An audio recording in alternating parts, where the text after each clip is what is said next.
ఈసారి 400 దాటాలి, బీజేపీకే 370. ఇది భారతీయ జనతా పార్టీ నినాదము, మోడీ నినాదం. నేను ఎన్నికలకు ముందు కూడా చెప్పాను, ఈ నినాదము బీజేపీకి నష్టం చేస్తున్నట్టు కనబడుతోంది. ఈ నినాదము శ్రేణుల్ని ఉత్సాహపరచడానికి, ప్రత్యర్థుల్ని నిర్వీర్యపరచడానికి, ఓటర్లను ఆకర్షించడానికి, అంటే to enthuse supporters, demoralize opponents, influence voters, ఈ 3 లక్ష్యాలతో ఈ మోడీ ఈ మాట అన్నాడు. 400 దాటాలి అని అనడం ద్వారా నా కాన్ఫిడెన్స్ను కూడా ఎక్స్ప్రెస్ చేయడం, అంటే తనకింత విశ్వాసంతో తాను ఎన్నికలకు పోరాడుతున్నాను అనే వాతావరణాన్ని క్రియేట్ చేయడం.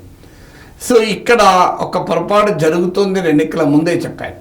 ఇవాళ క్లియర్గా కనబడుతుంది, 400 నినాదం దెబ్బతీసింది బీజేపీని. ఆ వాస్తవాన్ని గమనించి మోడీ మధ్యలో 400 నినాదము ఎందుకు ఇవ్వాల్సి వచ్చింది, 400 సీట్లు ఎందుకు బీజేపీకి ఇవ్వాలని కొంత ఎక్స్ప్లెయిన్ చేసే ప్రయత్నం చేశారు. కానీ అప్పటికే ఈ డ్యామేజ్ జరిగిపోయింది. ఎందుకు జరిగిపోయింది? 400 సీట్లు రావాలి అని అనడం తప్ప, ఎట్టి పరిస్థితుల్లో తప్పు కాదు. తన పార్టీ సానుభూతి పనులను కార్యకర్తలు ఉత్సాహపరచడానికి ఉపయోగపడుతుంది, ప్రతిపక్షాల్లో ఒక భయం కలిగించడానికి ఉపయోగపడుతుంది, ఓటర్ల పైన ప్రభావం చూపడానికి ఉపయోగపడుతుంది. కానీ జరిగింది ఏంటి అంటే 400 సీట్లు ఎందుకు ఇవ్వాలో చెప్పలేదు. 400 సీట్లు ఇవ్వాలి అని అన్నారు, ఎందుకు ఇవ్వాలో చెప్పలేదు. సో నీ దగ్గర డబ్బులు ఒక 1000 రూపాయలు కావాలి అని అడిగారు అనుకోండి, 1000 రూపాయలు కావాలి, నేను 1000 రూపాయలతో ఇంకో పుస్తకాలు కొనుక్కోవాలి, ఎగ్జామ్ ఉంది అని అనడం వేరు. 1000 రూపాయలు కావాలి అంటే ఎవరి ఇంటర్ప్రిటేషన్ వాళ్ళు చేస్తారు. 1000 రూపాయలు తీసుకొని రెస్టారెంట్ వెళ్తాడా, 1000 రూపాయలు తీసుకొని మందు తాగుతాడా, 1000 రూపాయలు తీసుకొని గేమ్స్ ఆడతాడా, ఇలాంటి అనేక రకాల అనుమానాలు ఇచ్చిన వాడికి వస్తుంది. జరిగింది కూడా అది. మోడీ 400 సీట్లు రావాలి అని అన్నాడు. రావడంతో ఇది 3 రకాల రియాక్షన్స్ను సమాజంలో తీసుకొచ్చింది. సైకాలజీలో ఇండివిజువల్ డిఫరెన్సెస్ థియరీ అంటారు, కమ్యూనికేషన్ సైకాలజీలో.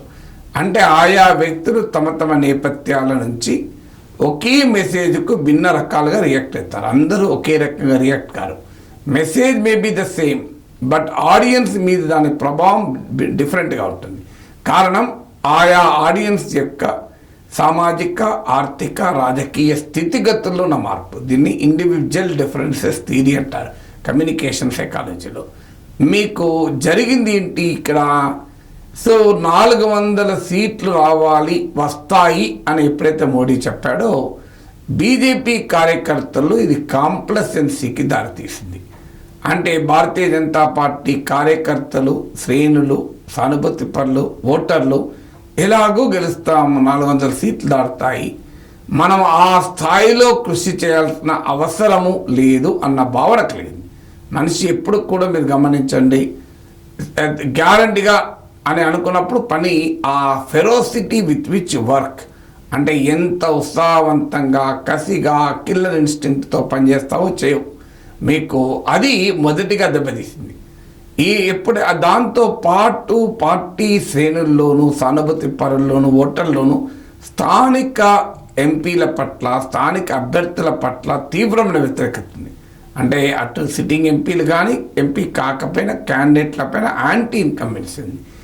వాళ్ళు ఎప్పుడైతే 400 సీట్లు మోడీకి రాబోతున్నాయి, బీజేపీకి రాబోతున్నాయి అన్న తర్వాత, ఎలాగో మా పార్టీ గెలుస్తుంది, మోడీ ప్రైమ్ మినిస్టర్ అవుతున్నాడు, కనీసం ఈ ఎంపీ కన్నా బుద్ధి చెప్తాం, ఇట్లాంటి వాళ్ళకి మా వాళ్ళు ఇంకోసారి టికెట్ ఇయ్యరు అని మోడీ పట్ల, బీజేపీ పట్ల ప్రేమతో ఓటు వేసేవాడు స్థానిక నాయకుని పట్ల కోపంతో ఓటు వేయాలి. ఎందుకంటే ఎలాగూ మా ఎంపీ ఓడిపోయినా బీజేపీ ఓడిపోదు, మోడీ ఏం ఓడిపోదు. అందులో మోడీ బీజేపీ విజయానికి గ్యారంటీ ఎప్పుడైతే లభించిందో, బీజేపీ ఓటర్లో స్థానిక అభ్యర్థుల పట్ల ఉన్న వ్యతిరేకత డిఫరెంట్గా ఓటు వేయడానికి కారణమైంది. ఇది మొదటి ఫ్యాక్టర్. బీజేపీ సానుభూతి పరులు, ఓటర్లలో కాంప్లసెన్సీ, 2 రకాల ఉదాసీనతకి దారితీసి దెబ్బతీసింది. రెండవది, మరికొద్ది మందిలో ఇది అరగెన్స్ లాగా కనబడ్డది. చూడు 400 సీట్లు వస్తాయట, ఎంత అరగెంట్, ఇంత అసలు అంత సీన్ ఉందా, ఇంత ఓవర్ కాన్ఫిడెన్సా, ఇంత అరగంట, అని ఎప్పుడు కూడా అరగెన్స్ను ప్రజలు యాక్సెప్ట్ చేయరు. మీరు గమనించండి, వైనాట్ 175 అన్న జగన్ ఓడిపోయాడు, 100 సీట్లకు తగ్గవన్న కేసీఆర్ ఓడిపోయాడు, 400 సీట్లు వస్తాయన్న మోడీ ఓడిపోయాడు. సో బలమైన నాయకులు ఎప్పుడు కూడా ఈ అరగెన్స్ను ప్రదర్శిస్తే అది అలంకారప్రాయంగా అన్ని సందర్భాల్లో ఉండదు. ప్రభుత్వం పట్ల, నాయకుని పట్ల అసంతృప్తి లేనప్పుడు అది అలంకారప్రాయం అవుతుంది, అసంతృప్తి ఉన్నప్పుడు అదే వ్యతిరేకత కూడా కారణమవుతుంది.